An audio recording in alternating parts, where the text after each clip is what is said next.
মৰমৰ ছাত্ৰ ছাত্ৰীসকল, মই তোমালোকক তোমালোকৰ প্ৰথম শ্ৰেণী ইংৰাজী পাঠ্যপুথিত থকা এটা ৰাইম কেনেকৈ মাতিব লাগে তোমালোকক মই ৰাইমটো মাতি শুনাইছোঁ, তোমালোকে মন কৰিবা।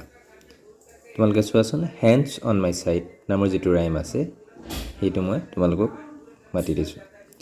Hands on my side what have I here, this is my head thinker mother my dear, head thinker, nicky nicky no. That's what I learn in my school. Hands on my side, what have I here? This is my eye blinker, mother my dear. Head thinker, eye blinker, nicky nicky no. That's what I learn in my school. তোমালোকে নিশ্চয় ৰাইমটো মাতিব পাৰিবা। আজি পাঠ ইমানতে সামৰিছোঁ। পুনৰ অন্য এটা পাঠতে লগ হ'ম। ধন্যবাদ।